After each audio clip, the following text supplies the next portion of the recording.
कुछ इंटरेस्टिंग जानकारी इस वीडियो में शेयर करूंगा ओसीडी के बारे में। ओसीडी मतलब ऑब्सेसिव कंपल्सिव डिसऑर्डर, जो कि एक काफी कॉमन बीमारी है और उसके इलाज में दवाइयां और साइकोथेरेपी दी जाती है और कुछ सीवियर केसेस हो जाएं तो उस मामले में आरटीएमएस या ईसीटी का इलाज भी दिया जाता है। इसी के साथ बहुत से पेशेंट्स एलोपैथी या थेरेपी के अलावा कुछ दूसरे इलाज भी ट्राई करते हैं, जैसे कि होम्योपैथी, आयुर्वेदा, कुछ हर्बल ट्रीटमेंट्स, कुछ एक्यूपंक्चर या एक्यूप्रेशर के इलाज या कोई दूसरी पद्धति जिससे कि वो अपने को ठीक करने का प्रयास भी करते हैं। और कई लोग जो ये इलाज दे रहे हैं वो इन सब तरीकों से इलाज करने का दावा भी करते हैं। अब देखने में आता है कि ये सारे इलाज जो अलग अलग तरह से लोग लेते हैं, हर इलाज का कुछ ना कुछ असर पेशेंट्स पर आता जरूर है। हालांकि जो मेन स्ट्रीम मेडिसिन है, जो मेडिकल अप्रोच रहती है, उसमें तो सबसे पहले दवाइयां दी जाती हैं जो एलोपैथी दवाइयां होती हैं। फिर अगर वो काम कर जाए तो ठीक, नहीं काम करे तो थेरेपी लेनी पड़ती है। कई पेशेंट्स को केवल थेरेपी से भी ठीक किया जा सकता है। और जब बात थेरेपी की हो रही है, मतलब साइकोथेरेपी की यहां बात कर रहा हूं। साइकोथेरेपी मतलब साइकोलॉजिकल ट्रीटमेंट, जिसके अंदर ईआरपी मतलब एक्सपोजर एंड रिस्पॉन्स प्रिवेंशन का इलाज दिया जाता है, जो कि एक कॉग्निटिव बिहेवियरल ट्रीटमेंट है। इस इलाज में बिहेवियर या थॉट्स को बदलने पर जोर दिया जाता है, क्योंकि ऐसा मानते हैं कि ओसीडी जो है वो एक इरेशनल थिंकिंग पैटर्न है। एक पेशेंट को एंजाइटी होती है, एंजाइटी को दूर भगाने के लिए वो कंपल्जन करता है, रिचुअल्स करता है। और अगर हम ये रिचुअल्स और कंपल्जन को हटा दें, पेशेंट की एंजाइटी थोड़ा बढ़ेगी और पेशेंट अपनी एंजाइटी को टॉलरेट कर ले तो धीरे धीरे ओसीडी चला जाएगा। अब अलग अलग सिम्टम्स अलग अलग पेशेंट्स शो करते हैं और किसी पेशेंट की कंडीशन लंबी खींच जाती है, लंबे समय तक इलाज लेते रहते हैं, तो कुछ पेशेंट्स कुछ ही हफ्तों के अंदर इलाज लेकर ठीक हो जाते हैं। हालांकि ठीक होने वालों की जो परसेंटेज है वो थोड़ी कम है और कई सारे पेशेंट्स लंबे समय तक किसी न किसी थीम का ओसीडी दिखाते रहते हैं। कुछ समय तक सिम्टम चले जाते हैं, पर फिर कई पेशेंट्स के सिम्टम्स कुछ हद तक लौट भी आते हैं। पर जैसा भी मामला है, पेशेंट्स कोई ना कोई डिफरेंट इलाज ट्राई करते जरूर हैं। और जिस इलाज पर सबसे पहले रिस्पॉन्स आ जाए, चाहे वो दवाइयां हो या चाहे साइकोथेरेपी हो, तो उस तरह के इलाज के लेने की संभावना पेशेंट की सेकंड या थर्ड एपिसोड में ज्यादा हो जाती है। पर होता क्या है कि ओसीडी का एक नेचर होता है कि पेशेंट डाउट बहुत करता है। इनफैक्ट इसे एक डाउट की बीमारी ही कही जाती है। पेशेंट किसी भी चीज पर डाउट कर सकता है, उसको अपने आसपास की दुनिया में या अपने शरीर में या मन में जो भी चीजें चल रही हैं उन पर डाउट हो सकता है। हालांकि इसका मतलब ये नहीं है कि अगर किसी को ओसीडी है तो वो कुछ भी डाउट करेगा, नहीं। इसका मतलब केवल ये है कि अलग अलग पेशेंट्स अलग अलग तरह से डाउट करते हुए दिखाई पड़ते हैं। किसी को अपने शरीर में होने वाले फिजिकल सिम्टम्स पर डाउट होगा, किसी को गंदगी या क्लीनलीनेस वाले जो डाउट होते हैं वो होंगे, किसी को सेक्सुअल थॉट आएंगी, उन सेक्सुअल थॉट्स की वजह से उसे लगेगा कि मैं एक बुरा इंसान हूं या अच्छा इंसान हूं, इसके बारे में डाउट करेगा। पेशेंट को हार्म ओसीडी हो सकता है, जहां उसे लग सकता है मैं किसी का नुकसान ना कर दूं, कहीं ऐसा ना हो मेरे हाथ में चाकू आ जाए तो मैं किसी को मार ना डालूं, मैं मार सकता हूं या नहीं, इस बारे में डाउट करेगा। रिलीजियस लेवल के भी थॉट आ सकते हैं, जिसमें पेशेंट को लग सकता है कि मैं एक अच्छा रिलीजियस पर्सन हूं या नहीं हूं, या मेरे मन में जो गंदे विचार आते हैं गॉड को लेकर, इसका मतलब क्या है, क्या मैं पापी हूं या मैं एक पुण्य कमाने वाला व्यक्ति हूं। तो पेशेंट डाउट से उलझा रहता है। अब पेशेंट का डाउट केवल उसकी बीमारी में दिखाई नहीं देता, वो लाइफ के अलग अलग एरियाज में भी डाउट कर सकता है। जैसे कोई डिसीजन मेकिंग में डाउट कर सकता है, जैसे मान लीजिए कोई सामान खरीदना है तो उसको डाउट आएगा कि क्या ये सही चीज में खरीद रहा हूं या नहीं, क्या ये दुकानदार सही है या नहीं, क्या मुझे धोखा तो नहीं देगा, चीट तो नहीं करेगा, कहीं मैं ज्यादा पैसा तो नहीं दे रहा, कहीं सस्ते में मिल जाए, कंजूसी कर सकता है पेशेंट। या ऑनलाइन भी अगर जाएगा तो वो किसी भी टाइप के प्रोडक्ट के कई सारे फीचर्स को एसेस करेगा, कई सारे प्रोडक्ट्स देखेगा, अलग अलग कंपनियों के प्रोडक्ट्स देखेगा, ताकि उसको पक्का हो जाए कि हाँ मैं जो चीज ले रहा हूं वो बिल्कुल परफेक्ट है। तो पेशेंट में परफेक्शन की चाह होती है, चीजों को परफेक्टली करने का मन होता है, इस वजह से उनको डिसीजन बनाने में काफी समय लग जाता है। तो ये उनके अलग अलग लाइफ एरियाज में भी दिखाई दे सकता है। पर साथ ही डिसीजन मेकिंग का ये जो ट्रस्ट और डाउट का जो इशू है, ये इलाज के मामले में भी देखने में आता है।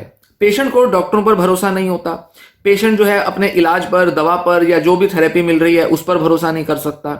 या पेशेंट अगर कोई टेक्निक या कोई तरीका लगाने की कोशिश भी करे तो क्योंकि उसकी एक्सपेक्टेशन के हिसाब से रिजल्ट नहीं आया, इस वजह से भी वो डाउट कर सकता है। पेशेंट को खुद को कन्विंस करने में बहुत समय लगता है, काफी समय तक वो जूझता रहता है, जानकारियां जुटाता रहता है, इलाज लेने की बजाय इलाज के बारे में चर्चा ज्यादा करता रहता है। यूट्यूब पर जाकर वीडियो देखता है, गूगल सर्च करता है कि अच्छा ये इलाज तो सही है, ये दवा तो सही है, ये दवा मेरे को डॉक्टर ने प्रिस्क्राइब की है, मैं प्रिस्क्रिप्शन तो ले आया हूं पर पहले इस दवा पर रिसर्च करूंगा पूरा। वो इंटरनेट पर जाएंगे, गूगल पर जाएंगे और कोई थोड़ा सा ज्यादा पढ़ा लिखा या रिसर्चर टाइप का पर्सन होगा तो वो रिसर्च भी पढ़ लेगा।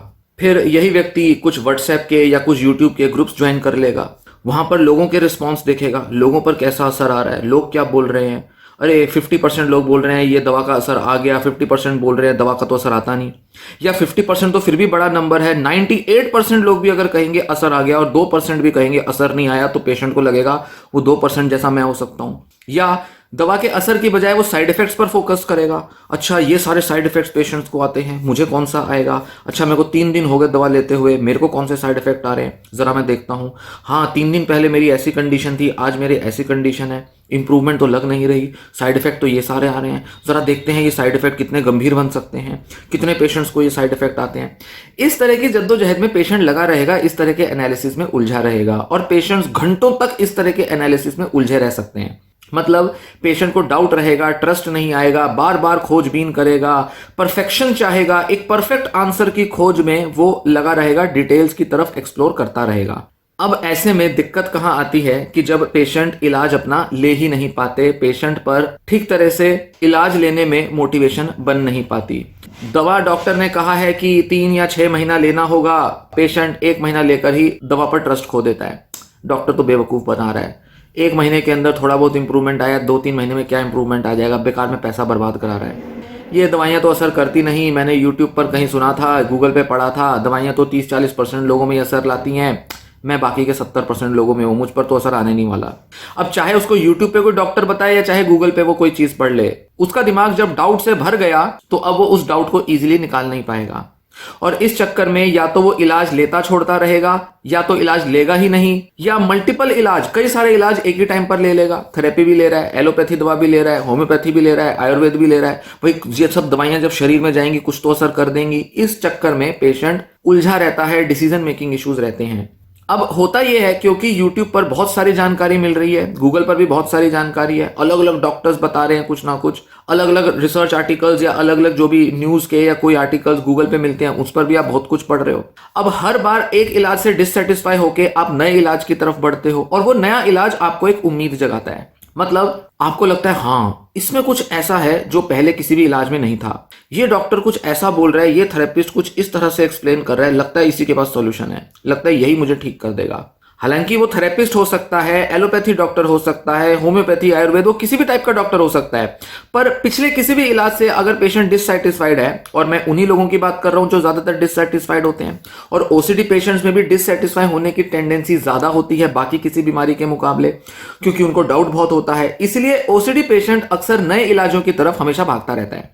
अब वो नया इलाज पकड़ेगा, डॉक्टर बड़ा इंप्रेसिव लगा, भाई उसकी बातें तो बड़ी कमाल की हैं, बड़ा इंटरेस्टिंग डॉक्टर लग रहा है, बड़ी नॉलेज है उसको, आयुर्वेद का बहुत बड़ा ज्ञान है, बहुत बड़े डॉक्टर हैं वो, बहुत बड़े बड़े इंस्टीट्यूट से उन्होंने शिक्षा ली है, एजुकेशन लिया है, बहुत बड़े गुरु जी के शिष्य रहे हैं। कुछ ना कुछ ऐसा सुनकर देखकर वो इंप्रेस हो जाएगा, इलाज लेगा, और उस पर कुछ टाइम देखेगा वो इलाज काम कर गया, बहुत बढ़िया, पर फिर वो किसी ना किसी डाउट में उलझ जाएगा, या तो उसको इलाज पर डाउट होगा या फिर उसकी बीमारी ही पूरी तरह से ठीक नहीं होगी, कोई ना कोई नया डाउट पकड़ लेगा। ऐसे में उसका विश्वास फिर से टूट जाएगा, फिर वो आयुर्वेद की दवा से हटकर फिर किसी डॉक्टर के पास जाएगा। अब या तो वो आयुर्वेद में ही अटका रहेगा, नए नए डॉक्टरों के पास जाएगा, या आयुर्वेद को ही छोड़ के फिर वो होम्योपैथी पे चला जाएगा। कुछ ना कुछ चलता रहता है पेशेंट के साथ। होता यह है कि जब वो नया इलाज लेता है कुछ समय के लिए तो ये इलाज काम करते हैं, तो ऐसे में देखने में आता है कि वैसे तो एलोपैथी और साइकोथेरेपी पर बहुत सारा रिसर्च है, पर वो सारे एरियाज भी, वो सारे इलाज भी जिन पर रिसर्च नहीं है, जैसे कि आयुर्वेद, होम्योपैथी पर कुछ खास रिसर्च नहीं होती, इनफैक्ट होती ही नहीं है इन पर कुछ रिसर्च, साइकेट्रिक बीमारियों की यहां बात हो रही है, तो ऐसे में जिन इलाजों पर रिसर्च भी नहीं है, डेटा भी नहीं है, पर फिर भी वो इलाज जो है वो पेशेंट पर काम करते हुए दिखाई देते हैं। हालांकि हम ये कह सकते हैं इससे कि हाँ रिसर्च नहीं हुआ, इसका मतलब ये तो नहीं कि इलाज काम नहीं करते, पर फिर भी पेशेंट को सिर्फ इस वजह से भी इलाज का असर आने लगता है क्योंकि पेशेंट को लगता है कि हाँ मुझे आयुर्वेद ठीक कर सकता है या मुझे कोई नेचुरल ट्रीटमेंट ठीक कर सकता है। मतलब पेशेंट्स का जो भरोसा है, पेशेंट का जो विश्वास है, उस वजह से ऐसा देखने में आता है कि अलग अलग इलाज भी पेशेंट्स पर अलग अलग तरह से काम करते हुए देखे जाते हैं। भले ही उस पर रिसर्च हो या ना हो, भले ही उस दवा के असर को इस्टेब्लिश या साबित किया हो या ना किया हो, पर फिर भी पेशेंट्स ऐसा देखते हैं कि उन पर अलग अलग इलाजों का असर आता है। इस वजह से देखने में आता है कि आयुर्वेद और होम्योपैथी के सपोर्टर्स आज के जमाने में पहले के मुकाबले ज्यादा हो गए हैं। एलोपैथी के खिलाफ लोगों का जो रवैया है वो पहले के मुकाबले ज्यादा नेगेटिव हो गया है। साइकोथेरेपी अभी भी इस चीज से इम्यून है क्योंकि साइकोथेरेपी पे ना के बराबर लोगों में साइड इफेक्ट आते हैं। इनफैक्ट साइड इफेक्ट आते ही नहीं है कुछ खास, जबकि एलोपैथी में साइड इफेक्ट बहुत होंगे। और आयुर्वेद और बाकी के जितने भी ये मेडिकल ट्रीटमेंट्स हैं उनको समझना कई पेशेंट्स के बस की नहीं होती। भाई वो डॉक्टर तो है नहीं, मेडिकल स्टूडेंट तो है नहीं, बस वो डॉक्टर पर ही भरोसा करते हैं। पर साइकोलॉजिकल ट्रीटमेंट एक ऐसा ट्रीटमेंट है जिस पर पेशेंट भरोसा भी कर सकता है और साथ ही वो खुद समझ भी सकता है। अगर 10-15 वीडियोस बना ली जाए इलाज के बारे में तो मैक्सिमम पेशेंट सब समझ जाएंगे कि उनको क्या करना है क्या नहीं, और इस तरह से वो अपना इलाज भी ले लेंगे। तो जहां बात साइकोथेरेपी की आती है वहां तो पेशेंट इलाज भी समझता है, इलाज ले भी लेता है, साइड इफेक्ट भी नहीं होते, तो पॉजिटिविटी बनी रहती है। पर मेडिकल ट्रीटमेंट्स में इलाज की समझ भी नहीं है, साइड इफेक्ट्स भी हैं, ऐसे में पेशेंट के ऊपर, डॉक्टर के ऊपर किया गया भरोसा ज्यादा काम आता है। मतलब कि डॉक्टर पर किया गया भरोसा या इलाज की पद्धति पर होने वाला भरोसा ये भी पेशेंट की रिकवरी में असर ला सकता है, और ये एक मानी हुई बात है, भले ही उसमें साइंटिफिक एविडेंस हो या ना हो। अब बात यहां सिर्फ ये नहीं हो रही कि आयुर्वेद और होम्योपैथी पर रिसर्च नहीं हुआ, बावजूद इन इलाजों का असर आ रहा है, मतलब इलाज जो है वो वैलिड है। नहीं, यहां बात ये हो रही है कि कई बार ऐसे इलाज भी असर कर देते हैं जो शायद ओसीडी को ठीक कर भी नहीं सकते। इस तरह के इफेक्ट को कहा जाता है प्लेसिबो इफेक्ट।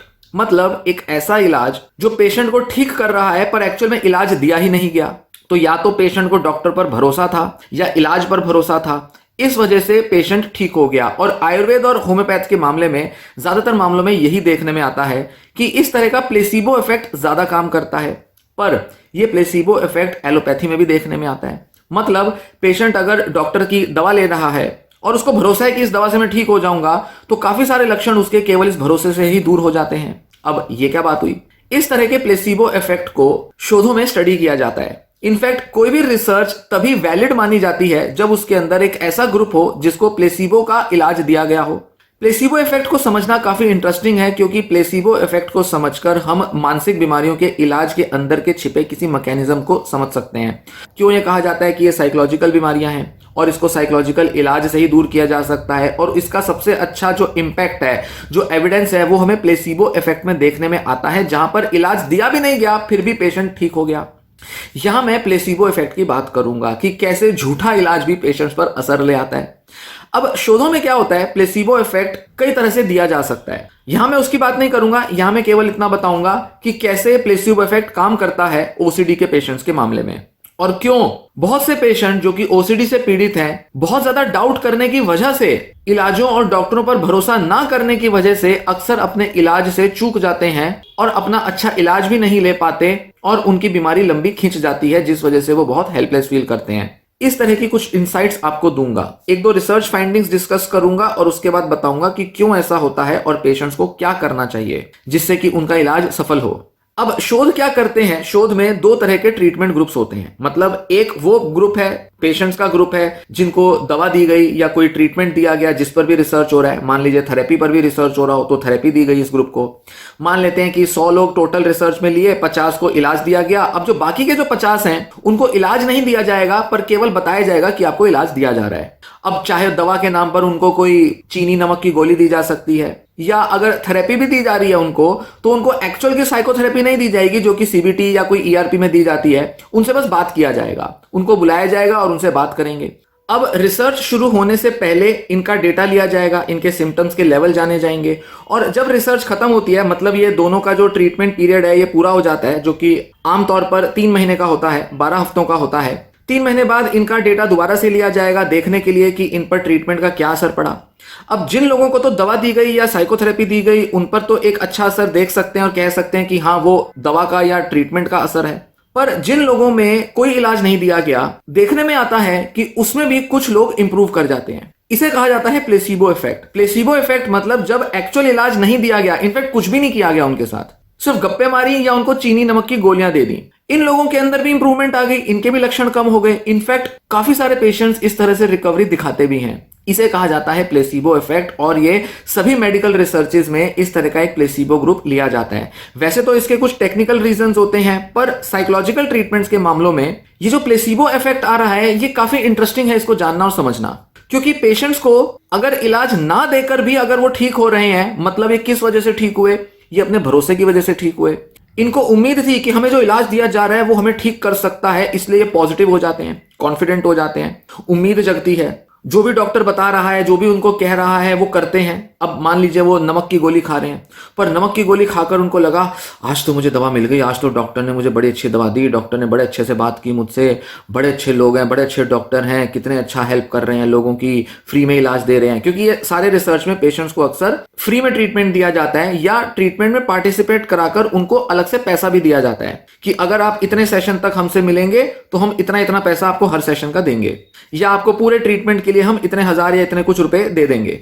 तो इस तरह से पेशेंट की उम्मीद भी रहती है, पेशेंट को फायदा भी महसूस होता है, मॉनेटरी बेनिफिट भी हो गया, और पेशेंट को ये भरोसा होता है कि भाई इतने बड़े डॉक्टर हैं, इतने बड़े रिसर्च इंस्टीट्यूट के हैं, बड़े बड़े पढ़े लिखे डॉक्टर हैं, अमेरिका से पढ़ के आए हैं, यूरोप से पढ़ के आए हैं, कुछ बढ़िया शोध हो रहा है, मैं तो अब इस शोध से ठीक हो जाऊंगा और इस रिसर्च में जो भी दवा पर खोज हो रही है कुछ तहलका मच जाएगा, कोई नए तरह की दवा निकल आएगी जिसका सबसे पहले जो इलाज है वो मैंने लिया होगा, मैं सबको बताऊंगा कि देखो मेरे पर इस इलाज का असर आ रहा है। इस पॉजिटिविटी के साथ पेशेंट अक्सर ये ट्रीटमेंट लेता रहेगा जिसमें या तो उसको वो नई दवा मिल रही है या जो भी दवा है उसको दे रहे हैं, और साथ में एक और ग्रुप है जिसको कुछ इलाज नहीं मिल रहा, कुछ दवा नहीं मिल रही, पर वो भी इसी पॉजिटिविटी से भरा रहेगा। क्योंकि ये पॉजिटिविटी दोनों लोगों में होगी, ऐसा नहीं कि केवल प्लेसिबो वाले ग्रुप में होगी, ये दोनों ग्रुप्स के जो है लोग उनमें ये पॉजिटिविटी होगी कि हाँ हमें बहुत बढ़िया इलाज मिल रहा है और हम अब ठीक होंगे। पर प्लेसिबो ग्रुप में कुछ अलग हो रहा है, पेशेंट सिर्फ उम्मीदें बांधे हुए है, पेशेंट के शरीर में दिमाग में ऐसा कुछ नहीं जा रहा जो उसको एक्चुअल में ठीक करे। अब होगा क्या, कुछ पेशेंट्स इनमें से ऐसे होते हैं जो 3 महीने बाद बढ़िया कंडीशन में आ जाएंगे, इनफैक्ट कुछ पेशेंट्स तो पूरी तरह से क्योर हो जाएंगे बीमारी से। अब ये क्या चल रहा है, ठीक है, क्या हम कहें कि भाई उनको कोई बीमारी थी नहीं, झूठ बोल रहे थे? नहीं, उनको बीमारी थी। पहली चीज मैं बता दूं कि ये सारे पेशेंट्स एक्चुअल में डिसऑर्डर से सफर कर रहे होते हैं, इनको एक्चुअल में सिम्टम्स आ रहे होते हैं, नाटक नहीं कर रहे होते। और ये प्लेसिबो इफेक्ट ये नहीं शो करता कि लोग नाटक करते हैं मानसिक बीमारियों में, नहीं, पेशेंट्स को एक्चुअल के सिम्टम आते हैं। पर प्लेसिबो इफेक्ट बताता है, इंडिकेट करता है कि हमारी उम्मीदें, हमारी एक्सपेक्टेशंस और हमारी जो पॉजिटिविटी है वो कैसे हमारा इलाज सफल बना देती है, बावजूद इसके एक व्यक्ति को इलाज मिल ही नहीं रहा। केवल भरोसे की ताकत से लोग ठीक हो जाते हैं। इसी तरह से लोग अक्सर भगवान में विश्वास करके भी ठीक होते हैं, किसी बड़े से पंडित के पास जाकर, किसी बड़े मंदिर में जाकर, गुरुजी के पास जाकर ठीक हो जाते हैं। बड़े बड़े मेडिटेशन प्रोग्राम में जाकर लोग इस वजह से ठीक होते हैं क्योंकि हाँ ये सब चीजें हम पर काम कर रही हैं, इस भरोसे से लोग ठीक होते हैं। इस प्लेसिबो इफेक्ट पर लंबी चर्चा कभी किसी अलग सीरीज में करूंगा क्योंकि इसको समझना बहुत इंटरेस्टिंग है। थोड़ा बहुत तो अंदर की बातें पता चलती हैं कि रिसर्च कैसे की जाती है, कैसे इस इलाज के ऊपर असर देखे जाते हैं, क्या बिलीव करते हैं डॉक्टरों का सोचने का तरीका कैसा है, थोड़ा तो ये पता चलेगा। पर साथ ही बीमारी का नेचर भी पता चलेगा और क्यों लोग किसी भी तरह के इलाज से ठीक हो जाते हैं इसका भी रहस्य पता चलेगा। इनफैक्ट इलाज ना मिलने से भी लोग ठीक हो जाते हैं, उसमें भी प्लेसिबो का ही एक असर देखा जाता है। इस बारे में कभी चर्चा करेंगे। पर यहां मैं क्या बताना चाह रहा हूं कि ये जो लोग प्लेसिबो की वजह से ठीक हुए, रिसर्च ये बताता है कि करीब 20 से 30% पेशेंट्स, चाहे वो किसी भी बीमारी के हों, चाहे कोई भी इलाज दिया जाए, वो प्लेसिबो पर असर दिखाते हैं। मतलब चाहे वो एंजाइटी डिसऑर्डर्स हो, जैसे कि generalized anxiety disorder, depressive disorder या साइकोटिक डिसऑर्डर्स में भी होता है, bipolar disorder, PTSD, personality disorders, सभी डिसऑर्डर्स के मामले में इलाज जब दिया जाता है तो प्लेसिबो का इफेक्ट देखने में आता है। मतलब सभी पेशेंट्स जिनको भी साइकेट्रिक कंडीशंस हैं उनमें से 20-30% पेशेंट्स रिस्पॉन्स देंगे प्लेसिबो के ऊपर। पर इंटरेस्टिंग चीज ये है कि वैज्ञानिकों ने अलग अलग बीमारियों में इन प्लेसिबो इफेक्ट्स को कंपेयर किया। मतलब जैसे जनरलाइज्ड एंजाइटी डिसऑर्डर के मामले में पेशेंट्स को इलाज दिया जा रहा है, उसमें भी एक प्लेसिबो ग्रुप है। अब वो जो प्लेसिबो ग्रुप है उसमें पेशेंट्स को जनरलाइज्ड एंजाइटी डिसऑर्डर है, तो कितने % लोगों में वो रिस्पॉन्स आया प्लेसिबो का, ये देखा डॉक्टरों ने। फिर पीटीएसडी के पेशेंट्स में देखा, पैनिक डिसऑर्डर के पेशेंट्स में देखा, डिप्रेशन में और ओसीडी में देखा। देखने में क्या आता है कि अगर हम सारे एंजाइटी डिसऑर्डर्स को कंपेयर करें, ये मैं एक रिसर्च की फाइंडिंग के बेसिस पे बता रहा हूं, ओसीडी के मामले में प्लेसिबो इफेक्ट कम होता है बाकी बीमारियों के मुकाबले। मतलब जहां जनरलाइज्ड एंजाइटी डिसऑर्डर में 40% पेशेंट्स भी प्लेसिबो पर रिस्पॉन्स दे सकते हैं, वहीं ओसीडी के मामले में केवल 15-20% पेशेंट्स ही प्लेसिबो पर रिस्पॉन्स देते हैं। और वैज्ञानिक क्या कहते हैं कि ये इस वजह से है क्योंकि ओसीडी पेशेंट डाउट बहुत करता है। एक तरफ प्लेसिबो इफेक्ट तो आ रहा है पर बाकी एंजाइटी डिसऑर्डर्स के मुकाबले कम है, और ये बहुत बड़ा गैप है। 40% और 20% बहुत बड़ा गैप है। हाँ, यहां पर कोई फिक्स नंबर नहीं है 20%, कोई रिसर्च बताएगी 10% आया, कोई कहेगी 25% आया। तो ओसीडी के पेशेंट्स पर जो रिसर्च किया है, अलग अलग रिसर्च अलग अलग लेवल का प्लेसिबो इफेक्ट दिखाते हैं। जनरलाइज्ड एंजाइटी में भी यही केस है, डिप्रेशन के मामले में भी यही होता है। पर शोध बताते हैं कि साइकेट्रिक बीमारियों के मामले में ये जो प्लेसिबो इफेक्ट है ये 40 से 50% तक जा सकता है, और 50% तक का प्लेसिबो इफेक्ट भी बहुत सारे शोधों में देखा गया है। मतलब आधे पेशेंट्स केवल प्लेसिबो से ही ठीक हो रहे हैं। जरा सोचिए, 100 लोग हैं, 50 पर एक्चुअल इलाज दिया, 50 पर कोई इलाज नहीं दिया, पर उस 50 में भी 25 ठीक हो गए, तो कुल मिला के 25% पेशेंट ठीक हो गए 100 में से। और ये भी वो लोग थे जिनको कोई इलाज दिया ही नहीं। अब जरा कल्पना कीजिए, ये 100 का आंकड़ा अगर हम एक्सपेंड कर दें, मतलब हम इसका कई गुना बना दें, जो कि हिंदुस्तान की पूरी जनसंख्या है, 100 को हम 1 करोड़ ले जाते हैं, 25 लाख लोग बिना किसी इलाज के ठीक हो रहे हैं। मतलब मैं एंजाइटी डिसऑर्डर्स की बात कर रहा हूं, यहां मैं ओसीडी की केवल बात नहीं कर रहा, एंजाइटी डिसऑर्डर्स की बात कर रहा हूं, प्लेसिबो के बारे में बता रहा हूं कि 1 करोड़ लोगों में से 25 लाख लोग कुछ इलाज ना लेकर भी ठीक हो रहे हैं। डॉक्टर के पास चले गए, डॉक्टर बड़े अच्छे लग गए, पेशेंट 2 हफ्ते में ठीक हो गया। किसी जानकार से बात कर ली, कोई ऐसा जनरल फिजिशियन था या कोई भी ऐसा बड़ा कोई गुरुजी था, उनसे बात कर ली, उनके आश्रम में चले गए, 2 दिन रुके, वापस आए, हफ्ते 2 हफ्ते में पेशेंट की एंजाइटी चली गई। यहां बात केवल इसकी नहीं हो रही कि पेशेंट का वो बीमारी बिल्कुल ठीक हो गई, यहां बात हो रही है कि पेशेंट की कंडीशन में काफी रिकवरी आ गई। मतलब जहां पेशेंट को मान लीजिए 0 से 100 तक अगर 80 लेवल की एंजाइटी थी, तो 80 का उसका आंकड़ा जो है वो 40 या 50 तक आ गया। मतलब पेशेंट के अंदर 30 पॉइंट की रिकवरी आई या 40 पॉइंट की रिकवरी आई। यहां बात यह नहीं हो रही कि उसका स्कोर जो था वो 80 से सीधा 0 आ गया, एंजाइटी बिल्कुल खत्म हो गई, यहां बात उसकी नहीं हो रही। जितने भी शोध होते हैं वो केवल ये बताते हैं कि एक बेसलाइन से पेशेंट की कंडीशन कितनी इंप्रूव हुई है। तो अगर किसी पेशेंट के मान लीजिए ओसीडी के सिम्टम्स पर अगर हम उसको जांचने की कोशिश करें, तो हम कहेंगे अच्छा 0 से 100 तक मान लीजिए जो पेशेंट्स की जो शुरुआत में जो एवरेज थी, सभी पेशेंट्स को 100 पेशेंट्स को मिलाकर इनका एवरेज स्कोर 70 आ रहा था, 70 के लेवल तक इनके सिम्टम्स थे। अब इलाज देने के बाद इनका 70 से जो लेवल था वो 30 तक गया, 40 पॉइंट्स की कमी आई। ये पेशेंट पूरी तरह ठीक हुए, हम इसकी बात नहीं कर रहे, यहां बात हो रही है कि पेशेंट ने रिस्पॉन्स कितना दिया, तो उसी आंकड़े की यहां बात हो रही है। हाँ, कुछ शोध क्योर को भी इंक्लूड करते हैं, कुछ शोध एक्चुअल में देखते हैं कि पेशेंट्स कितने रिकवर कर गए, पूरी तरह से क्योर हो गए, उनको भी इंक्लूड किया जाता है, पर यहां उसकी डिटेल में हम नहीं जाएंगे। तो देखने में क्या आ रहा है कि ये जो प्लेसिबो का जो इफेक्ट है ये बहुत स्ट्रांग होता है साइकेट्रिक बीमारियों में। अब जैसा मैंने बताया कि ओसीडी पेशेंट्स में प्लेसिबो इफेक्ट होता तो है, पर दूसरे एंजाइटी डिसऑर्डर्स के मुकाबले कम होता है। और ये बड़ा इंटरेस्टिंग फैक्ट है। क्यों? क्योंकि वैज्ञानिक पाते हैं कि जब पेशेंट, ओसीडी का पेशेंट जब रिसर्च में भी जा रहा है, तो उसके मन में डाउट चल रहे हैं। उसने पहले भी कोई ना कोई इलाज लिया होगा, एंटी डिप्रेसेंट दवाओं का, एसएसआरआई या कोई दवा का इलाज लिया होगा, थेरेपी भी उसने किसी डॉक्टर से ली होगी। उसका भरोसा एकदम टूटता है, उसको लगता है सब बेकार डॉक्टर हैं, फालतू में पैसा लूट रहे हैं, फालतू में फार्मा कंपनियां पैसा कमा रही हैं, कुछ नहीं आता ये इलाज, कुछ नहीं काम करते, फालतू के साइड इफेक्ट्स हैं। ओसीडी के पेशेंट्स इस तरह की कंक्लूजन्स पर जल्दी आ जाते हैं। मतलब मैं ये नहीं कह रहा सारे बीमारियों के मुकाबले, हाँ कुछ हद तक ये देखा जाता है कि ओसीडी पेशेंट्स के मन में जो डाउट होता है वो बहुत जल्दी भरोसा छोड़ देते हैं इलाजों पर और डॉक्टरों पर, पूरे मेडिकल सिस्टम पर। अब उनका डाउट उनका दुश्मन बन जाता है इलाज के मामले में भी। बीमारी तो उनकी बढ़ती ही है इस डाउट से, पर इलाज पर भी वो भरोसा छोड़ देते हैं। तो चाहे वो बड़ा कोई रिसर्चर हो, बड़ी किसी लेबोरेटरी में जाकर वो किसी रिसर्च में पार्टिसिपेट कर रहा हो, या किसी डॉक्टर के क्लिनिक पर या हॉस्पिटल में वो पार्टिसिपेट कर रहा हो। मतलब यहां मैं रिसर्च वाले पार्टिसिपेंट्स की बात कर रहा हूं, क्योंकि जो पेशेंट डॉक्टर के पास जा रहा है और जो पेशेंट रिसर्चर के पास जा रहा है, दोनों में एक फर्क भी होगा, क्योंकि रिसर्चर के पास जाने से ज्यादा उम्मीद लगती है कि कुछ नया हो रहा है, कुछ नया शोध हो रहा है। और ऐसा नहीं है कि डॉक्टर आपको दवा देगा और पीछे से रिसर्च करता रहेगा और आगे से आपका डेटा कलेक्ट करेगा। नहीं, पेशेंट को बताकर रिसर्च किया जाता है। पेशेंट को कहा जाता है कि हम यहाँ पर शोध कर रहे हैं, ये ग्रुप्स होंगे, इतने ग्रुप्स में इतने पार्टिसिपेंट हो सकते हैं, हम इतने टाइम तक आपको इलाज देंगे, ऐसा ऐसा करेंगे, आपके क्वेश्चनर्स भरवाएंगे, यहाँ पर 2-3 डॉक्टर आपसे अक्सर बात करेंगे, काफी सारा पूरा एक्सप्लेन किया जाता है पेशेंट को। तो ऐसा नहीं कि पेशेंट को इलाज दिया जा रहा है और सीक्रेटली उसके डेटा को रिसर्च में यूज किया जा रहा है। ऐसा झूठ नहीं किया जाता, कहीं नहीं करता, कोई डॉक्टर नहीं करता। सारे डॉक्टर्स पेशेंट्स को बताकर ही रिसर्च में इंक्लूड करते हैं। तो ऑब्वियस ही बात है, पेशेंट की जो एक्सपेक्टेशन होगी वो ज्यादा होगी, पर फिर भी एंजाइटी पेशेंट पर तो इस प्लेसिबो का असर आ जाएगा, पर ओसीडी पेशेंट पर कम आएगा। अब इसी मामले में एक और बड़ी इंटरेस्टिंग फाइंडिंग रिसर्चेस में देखी गई। डॉक्टरों ने देखा, एक रिसर्च है बहुत बड़ा जो पब्लिश हुआ है कुछ समय पहले, उसमें देखा कि पिछले 30-40 साल में जो भी शोध ओसीडी के मामले में हुए हैं, जो उनके अलग अलग इलाजों पर हुए हैं, दवा पर या थेरेपी पर, देखने में आया है कि वक्त के साथ, पिछले 30-40 सालों का अगर हिसाब देखा जाए तो वक्त के साथ ओसीडी पेशेंट्स में प्लेसिबो में थोड़ा ये नंबर आंकड़ा बढ़ा है। मतलब जहां पहले 1980 के दशक में जहां 10 या 15% पेशेंट्स ही प्लेसिबो का इफेक्ट दिखाते थे, वहां आज के टाइम में ये आंकड़ा जो है ये 20 से 30% पहुंच गया है। तो पहले के मुकाबले आज के जो पेशेंट्स हैं, क्या वो डॉक्टर पर ज्यादा भरोसा करते हैं? नहीं, इसका अभी मैं आपको रीजन बताऊंगा।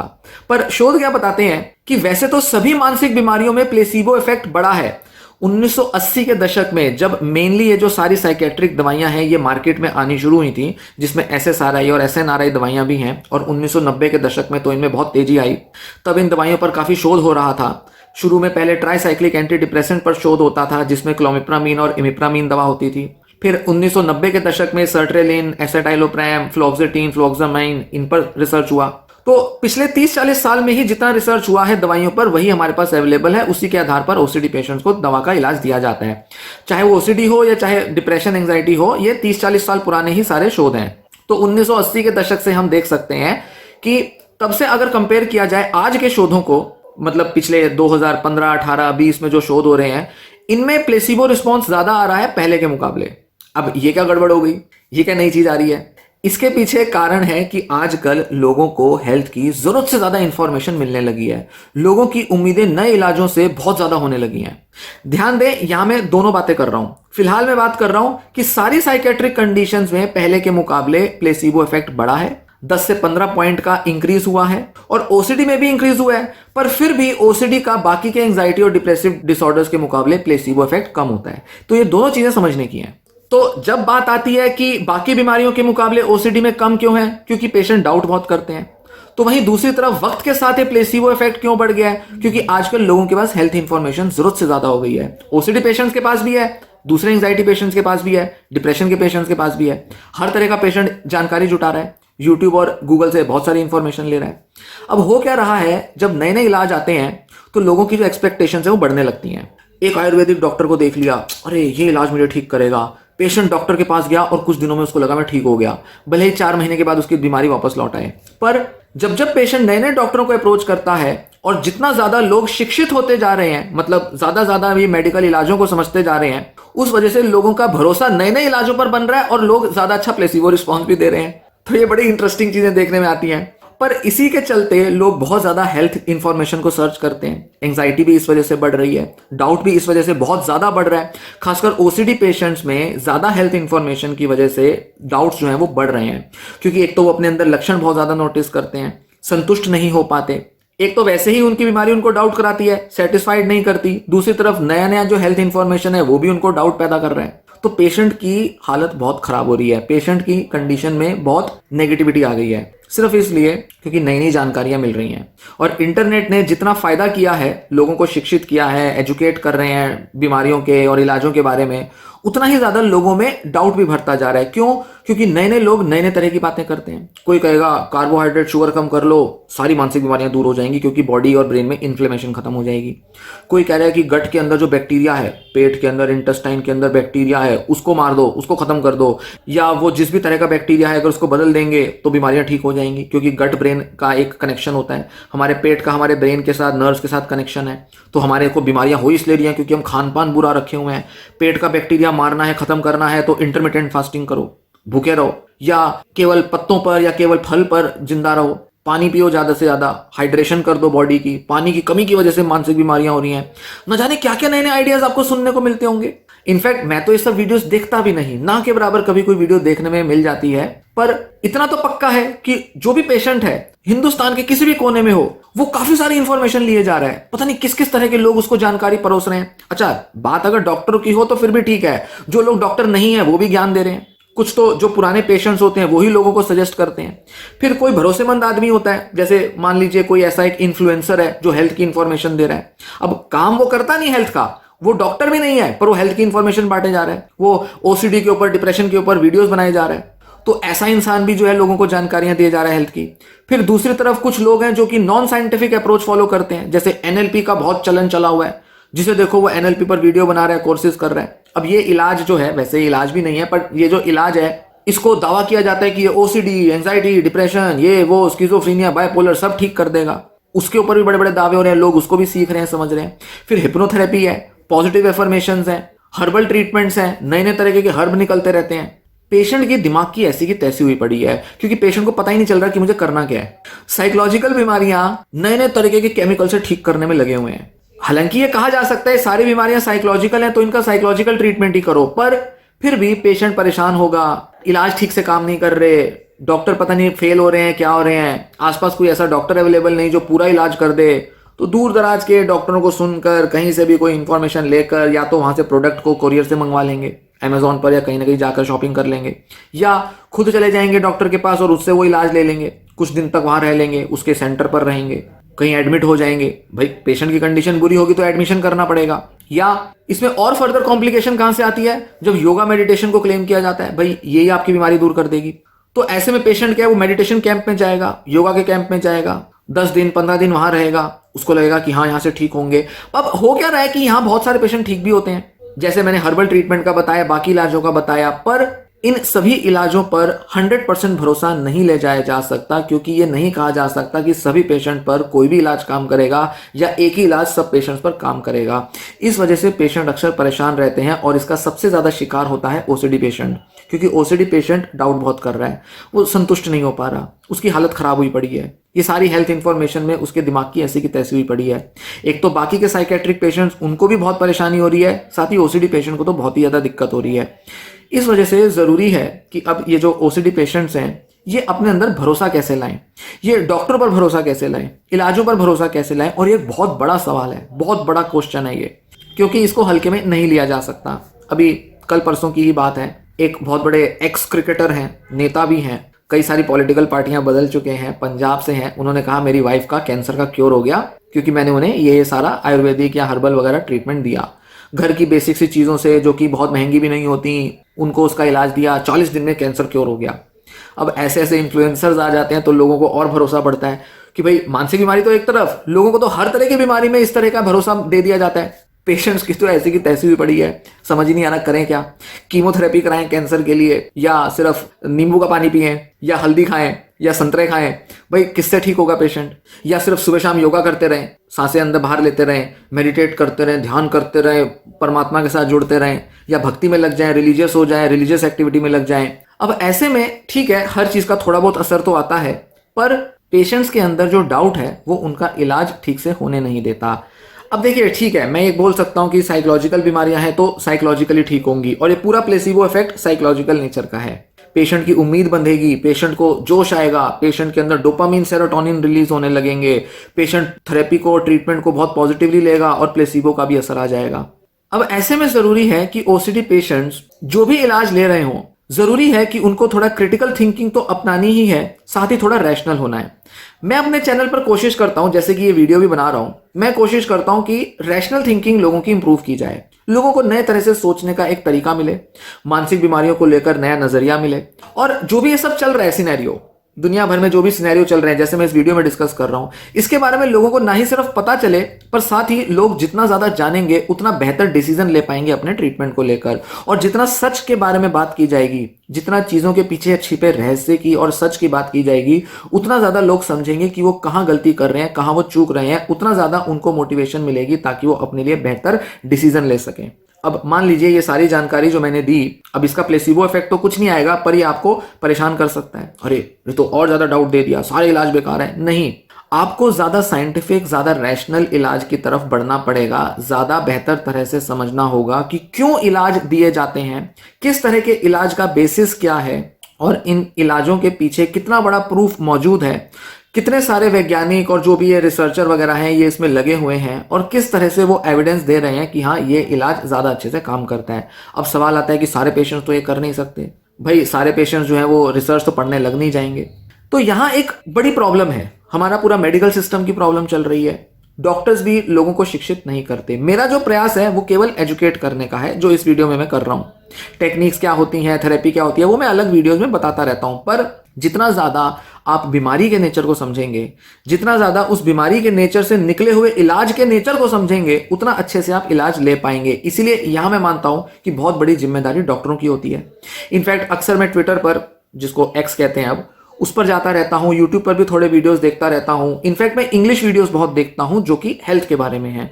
बहुत सारे ऐसे डॉक्टर्स हैं, रिसर्चर्स हैं जिनको मैं फॉलो करता हूं, जो यूरोप और अमेरिका में काम करते हैं, रिसर्च भी कर रहे हैं। मैं ऐसा पाता हूं कि वो बहुत डिटेल में, बहुत गहराई से लोगों को इन्फॉर्मेशन दे रहे हैं। हालांकि अभी इंडियन ऑडियंस उतनी परिपक्व नहीं है, पर फिर भी कोशिश की जा सकती है कि किसी तरह से एक ऐसा साइंटिफिक टेम्परामेंट और एटीट्यूड लाया जाए जिससे कि लोग सही तरह से इलाजों के बीच इवेल्युएशन बना पाए। मतलब सही क्या है, गलत क्या है, क्या लेना है क्या नहीं, कौन सा इलाज बेहतर है कौन सा नहीं, मेरे लिए कौन सा सही है कौन सा नहीं, इसका डिसीजन लेने के लिए लोगों को केवल और केवल डॉक्टर्स शिक्षित कर सकते हैं। और जितना अच्छे से लोगों को ये चीज बताई जाएगी उतना अच्छे से लोग अपना इलाज ले पाएंगे, और तभी सही साइंटिफिक एटीट्यूड से, ना कि किसी भरोसे से, क्योंकि जो चीज काम करती है वो करती है, उस पर भरोसे की जरूरत नहीं।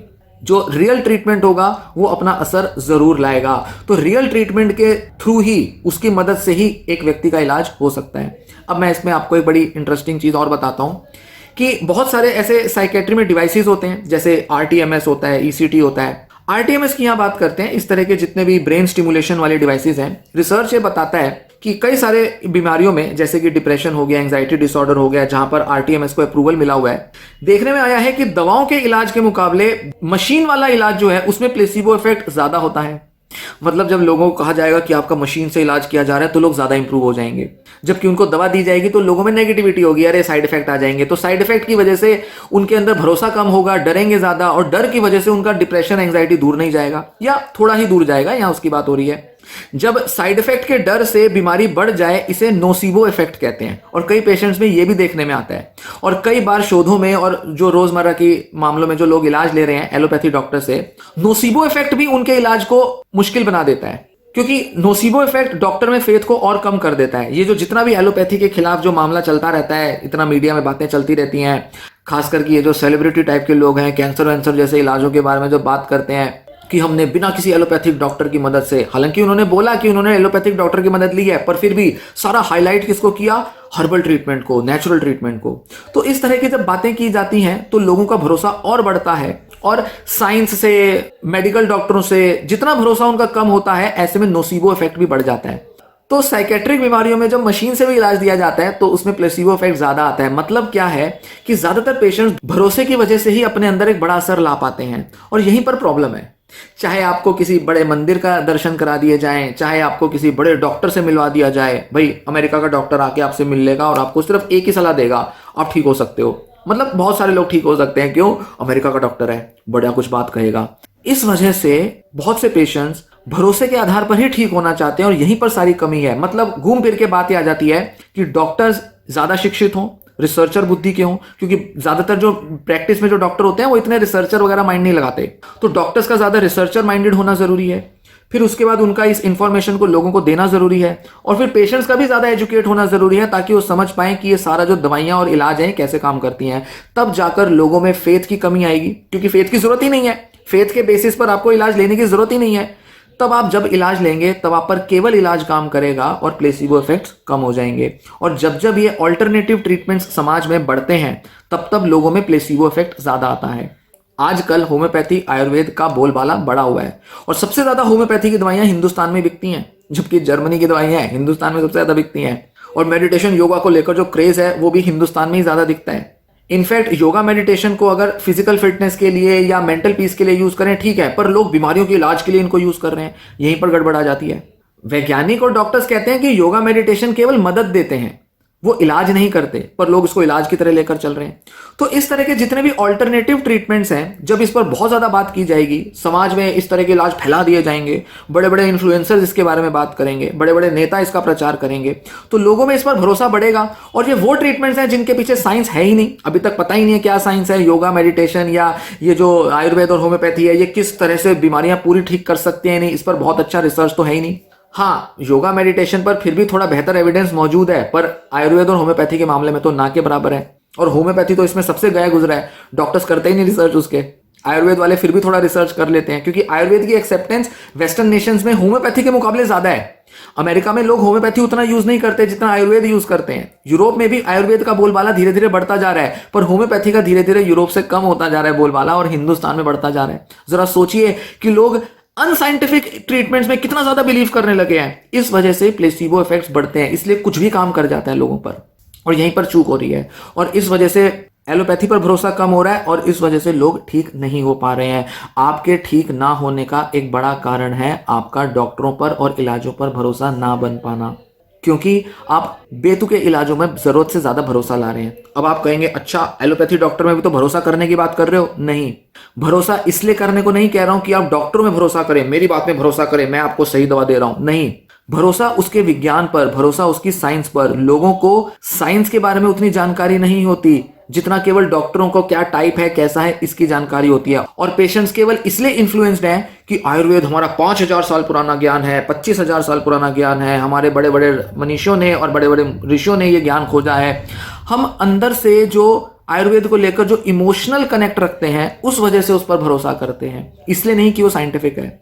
हम इसलिए भरोसा कर रहे हैं क्योंकि वो हमारे बड़े बड़े ऋषियों ने खोजा है, बड़े बड़े हमारे पुराने डॉक्टर्स रहे थे, सुश्रुत चरक जैसे लोग थे जो कि खोजे थे इन इलाजों को। भाई जैसे एस्ट्रोलॉजी बहुत पुराना ज्ञान है, ऐसे ही आयुर्वेद बहुत पुराना ज्ञान है। हम उसके पुराने होने की वजह से उसमें फेथ कर रहे हैं, इसलिए नहीं कि वो साइंटिफिक है।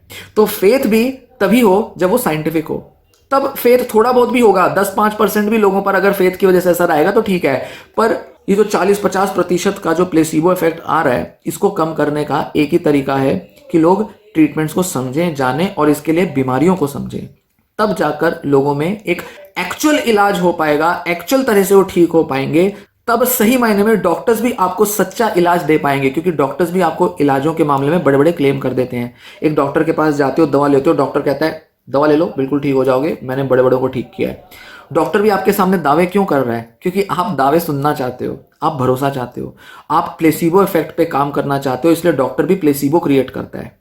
और मैं अपने चैनल पर प्लेसिबो के अगेंस्ट जाकर वीडियोस बनाता हूं। मैं लोगों को इस तरह से एजुकेट करता हूं कि प्लेसिबो काम ही ना करे। इसलिए मैं एक इलाज की तारीफ करूंगा तो दूसरे वीडियो में उस इलाज की कमियां भी बता दूंगा। योगा मेडिटेशन पर मैं वीडियोस बनाता हूं, मैं कहता हूं ये इलाज काम करते हैं, पर दूसरी तरफ मैं कहता हूं कि इसका इलाज से कुछ खासा लेना देना नहीं, ये कोई इलाज नहीं करेंगे, बेकार में लोग इसकी तरफ भाग रहे हैं। पॉजिटिव एफर्मेशंस, पॉजिटिव थॉट्स कैसे लाई जाती हैं, इस पर वीडियोस बनाऊंगा, कैसे लानी है, क्या करना है, बनाऊंगा वीडियोस। दूसरी तरफ कह दूंगा कि इसके चक्कर में क्यों भागे फिर रहे हो, पॉजिटिव एफर्मेशन से ट्रीटमेंट हो जाएंगे क्या? ऐसा लगता है आपको? मैं आपको डाउट नहीं दे रहा, मैं आपको कंफ्यूज नहीं कर रहा, मैं आपको बता रहा हूं कि आपको किस तरह से किसी चीज का इस्तेमाल करना है, ये आपको पता होना जरूरी है। यही वजह है, अगर आप मेरी वीडियो से परेशान हो गए या कई पेशेंट्स इस वजह से छोड़ भी गए मेरा चैनल, वो इसी वजह से क्योंकि उनको मैं एक पक्का आंसर नहीं दे रहा। इस एक पक्के आंसर के चक्कर में ही लोग प्लेसिबो के चक्कर में फंस जाते हैं। तो प्लेसिबो इफेक्ट क्यों काम कर रहा है? भाई एक बात बताओ, थेरेपी लेनी है, दवा लेनी है, एक बात बताओ, फालतू बातें मत करो, ये मत करो ये भी काम करेगा वो भी काम करेगा। एक चीज बताओ, मैं कहता हूं दवा काम करेगी भी नहीं भी करेगी, कब काम करेगी ये भी जान लो, कब काम नहीं करेगी ये भी जान लो। तो जो जो अपनी सुविधा के हिसाब से वीडियो देख पाता है, कंटेंट की जानकारी ले पाता है, वो देख लेता है। बाकी कुछ लोग जो थोड़ा कंफ्यूजन महसूस करते हैं वो चैनल छोड़ के चले जाते हैं, और मुझे इस चीज से कोई प्रॉब्लम नहीं है, कोई परहेज नहीं है, क्योंकि मैं एजुकेट करने का चैनल बना रहा हूं और मैं एक साइंटिफिक और एक रैशनल टेम्परामेंट लोगों में देना चाहता हूं। हिंदुस्तान में मानसिक बीमारियों को लेकर हमेशा से इतना ज्यादा अंधविश्वास रहा है, इतनी कम जानकारी रही है, इतने बेतुके तरीके से लोग ट्रीट करते हैं पेशेंट्स को, और इतना अनएम्पैथेटिक मतलब एक गैर हमदर्दी वाला रवैया रखते हैं कि पेशेंट्स सिर्फ सही तरह से जानकारी ना होने की वजह से ही ज्यादा बीमार हो जाते हैं।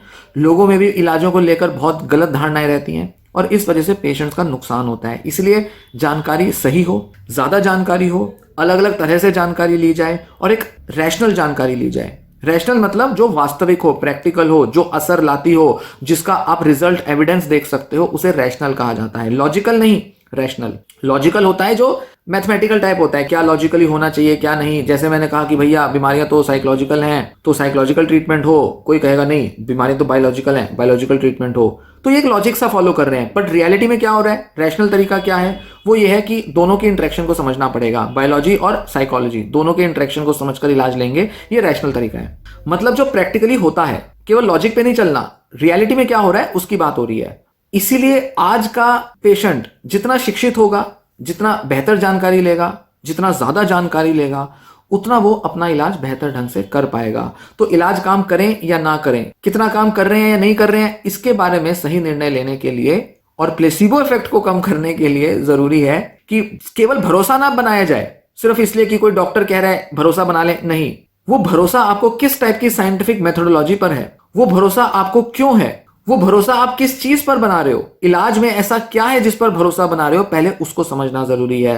होम्योपैथी का इलाज किस तरह का होता है, अगर आप एक बार पढ़ेंगे, जानेंगे और उसको अगर क्रिटिकली एग्जामिन करेंगे, क्रिटिकल थिंकिंग लगाकर सही गलत की समझ बनाकर अगर करेंगे, तो आप समझेंगे कि क्यों होम्योपैथी एक स्यूडो साइंस है। आयुर्वेद पे जाएंगे, इलाज अच्छे हैं, बढ़िया हैं, कुछ कहते हैं कि हाँ उसमें टॉक्सिसिटी ज्यादा हो सकती है, उस पर कंट्रोल स्टडीज नहीं हुई, पर प्रॉब्लम यह है कि उसमें रिसर्च नहीं होता। अगर रिसर्च किया जाएगा तो बहुत सारे एलोपैथिक डॉक्टर्स इलाज देंगे, आयुर्वेद की दवाइयां या तो खुद प्रिस्क्राइब करेंगे या किसी आयुर्वेदिक डॉक्टर के पास भेज देंगे पेशेंट को, पर वो उसके खिलाफ नहीं रहेंगे। डॉक्टर्स आयुर्वेद के खिलाफ नहीं होते, जो एलोपैथी डॉक्टर्स हैं वो आयुर्वेद की प्रैक्टिस के खिलाफ हैं, मतलब साइंस ऑफ आयुर्वेद नहीं, प्रैक्टिस ऑफ आयुर्वेदा। क्यों? क्योंकि उसको झूठे क्लेम्स की तरह प्रेजेंट किया जाता है। अगर एक बार अच्छी विज्ञान हो जाएगी आयुर्वेद को लेकर, तो बहुत से डॉक्टर्स उसको फेवर करेंगे। ये ऐसा ही है जैसे साइकोलॉजिकल ट्रीटमेंट्स को एलोपैथी डॉक्टर्स क्यों रिकमेंड करते हैं, क्योंकि ये साइंटिफिक ट्रीटमेंट्स हैं। मैं क्लिनिकल साइकोलॉजिस्ट हूं, साइकोलॉजिकल ट्रीटमेंट्स देता हूं, जितने भी ट्रीटमेंट्स देता हूं वो सारे साइंटिफिकली वैलिडेटेड है, किसी रिसर्च में उस पर शोध हुआ है, उसके असर को पता किया गया है और देखा गया कि ये इलाज जो है ये बीमारी को ठीक करते हैं। इसीलिए कई सारे साइकोलॉजिकल ट्रीटमेंट्स, जबकि ये नेचुरल ट्रीटमेंट है, कोई दवा नहीं दी जा रही, पर फिर भी इनको रिकमेंड क्यों किया जाता है, और इनको अकेले ट्रीटमेंट के तौर पर भी रिकमेंड कर सकते हैं। मतलब जरूरी नहीं कि दवा के साथ देना है, दवा के बिना भी कई लोगों को ठीक किया जा सकता है। क्यों? क्योंकि ये साइंटिफिक ट्रीटमेंट्स हैं।